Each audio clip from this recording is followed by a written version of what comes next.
How stressful is it for you guys when you're in a race like this? It's very scary because you're in this race and you want to do everything in your power to get ahead.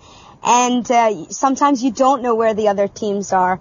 Like, for example, today when I was waiting for my helicopter ride, and I thought I was the last team, but I kept having a smile on my face and kept saying we're going to keep on going and maybe they'll get lost, maybe a flat tire, always being optimistic in life. You know, it's very important to be optimistic and keep on hoping.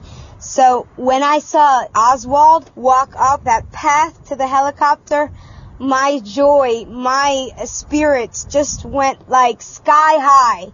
I started jumping up, hugging every naval officer I met. It was just incredible, that moment, because I said, we're still in this thing and nothing can stop us. So it was just so overwhelmingly happy spirits. I mean, it made me feel like there's never a time when you should just say, oh, you know, maybe we're not in it. We're always should be just feeling positive and just feeling up to spirits. And a lot of that positive attitude comes from the fact that you guys are very closely connected with each other. You really believe in each other. You trust each other. Yes, we believe in each other, and we believe in our cousin. You know, like the relationship we have with each other, and we don't doubt it for a second. We've been through so many things in our lives for 30 years together. Good times, bad times, so many things. And the bottom line is we came in this race knowing how we wanted to play the race. We tried to stick to it. We wanted to play as clean a game as we could. And there were certain things that we just wouldn't do. We would give it our best. We would give it our all. We would never quit. And we also knew that there was a lot of strategy involved. We knew that we always had to be thinking and analyzing the decisions that we make. And sometimes we spend too much time doing it. But in the end, we hope that it's the right key and it's what's going to pay off for us. With each roadblock, we sit down, we think about how we're going to do it. A lot of the teams, they've just been doing it. Now they have one person, you know, obligated to the last roadblock, and it might not be the person who should be doing that one.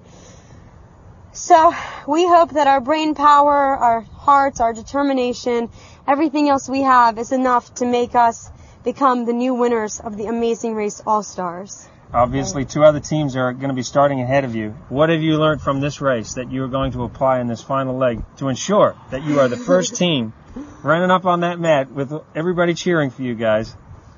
We're going to take a little bit of everything we learned from each and every leg of the race, sit down for a few hours at this pit stop, put it all into motion, and figure out a way, a crazy way, that we're going to win this amazing race. And it's going to be unbelievable. And we'll wait and see if it works.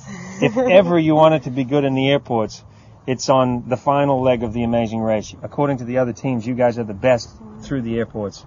So this is the time when you got to make sure you live up to that reputation, right? And get it right in the airports. It's tough to live up to the reputation. We've been saying from day one our biggest strength, personal strength, is our airport maneuvers. And today is no time to sit back and let other people take the lead. Today is the day to put it all down on the line, to do whatever it takes in the airport. I mean, whatever it takes to get the best tickets, to get to America, to get home as soon as possible. Now, I know you said before you came on this race that you guys get very busy in your everyday life. You don't get to see each other as much as you would want to. So how special has it been to be so close and intimate every single day? We work so much, and work takes so much of your life, time away. And it's always important to spend with family each moment you have. So it's extra special to be with Mirna because ever since we were kids, we were growing up together and spending all the fun moments. And now we get to spend these fun moments together. So it's nice. Doing the Amazing Race has brought, stressful moments. But the best moments of all have been the moments where we feel like we were kids again. Because when we were kids, it just seemed like we had so much more time, all the time in the world. Our parents would take us to the park on Sundays. We would spend so much time together as a family.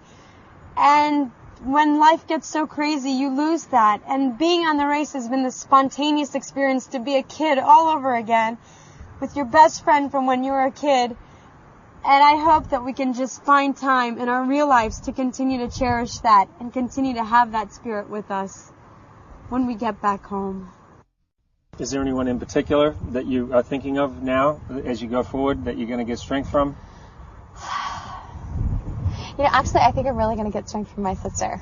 My sister is a fighter, and she's with me. It's kind of like I feel like some of me is coming out, or some of her is coming out in me while I'm doing this. And then I don't know, like being here today with the military, it makes me think of my dad when we were doing the cooking. It's just funny how like everything from your life just comes together, and you just kind of have to use all those skills. And the race is kind of about skills. It's about like random skills that you never think of, but then you're like, wow, I'm really glad that I learned that, or I had people to guide me through that. You guys must feel so good. I mean, you beat out some incredible teams to be standing here on this mat right now. Yeah, it feels so good to be standing here right now. Amazing, huh? I mean, there are so many strong teams that, could have been here. And, on the starting line in Miami, we knew that. And so we just took it one leg at a time and chipped away. Did you believe it from the beginning, or was it something that was it something that sort of became more clear to you as you went further forward? I don't think that we would have come back and tried to do this again if it wasn't for the fact that we thought we could win and go all the way. So we did. We believed it, but it's conquering the little battles that makes you feel like, okay, I know why I believed it to begin with, because sometimes it's a struggle and you don't know, and there's some tough competition. You're so close to winning this race. Just one more leg of the race to go. I know. Are you nervous? Yeah. You're probably more nervous knowing that you have to keep going than if you were out, right? I mean... No, because we would be devastated if we were gone right now. Really? We would throw the biggest fit you've ever seen. She said to me on the plane, she goes, Candace, if we're not in the top 3, I'm going to have a meltdown. Yeah. And I was like, all right, pressure right there. If I'm going to have to... I don't know if I can handle it. So. I don't know if I can handle it. So. You've never seen her meltdown? Not a full-on meltdown. Probably not borderline, but it's not as pretty as she is right now, smiling. So what are you guys going to do to ensure that you are the first team coming across the finish line? I think the difference between, when we're working in our strength and when we're frantic is the difference between when we started the leg last night. We ran right past the marked cars because we were in such a hurry to find something that we just ran past, and the difference of today when we were more calculated, we were calm, we had our map, and we had confidence in our own abilities and our own feeling of what we should do. I mean, there was a point when we were all 4 teams were together and it felt safer to stay there because we could keep an eye on everyone. But it was that breaking away that allowed us to be first today because we were able to find the monument quicker. What's so great about her as an amazing racer? As an amazing racer, aside from being a great friend, she is an amazing racer. She's, she's got a lot of skills. Dustin's got a lot of skills, and it's like her background, and she's a fighter, and she's a great partner. She's very determined, and I wouldn't rather be with anybody else right now. Thank you. Wow. And what about this partner of yours? Candace is like my cheerleader. She tells me I can do it. I mean, I know that she knows me so well. She knows what I'm afraid of. She knows what I'm excited about. And so it's almost like she can coach me what I need to hear when I need to hear it. And so as a teammate, it's almost like I have, more of what I need than if I had another one of myself, because she brings out not only the positive, but she sees what I need when I don't even know what that is. So she compliments you. Absolutely. She compliments me. That's a nice thing to hear from a Very friend, nice. isn't it? Yeah.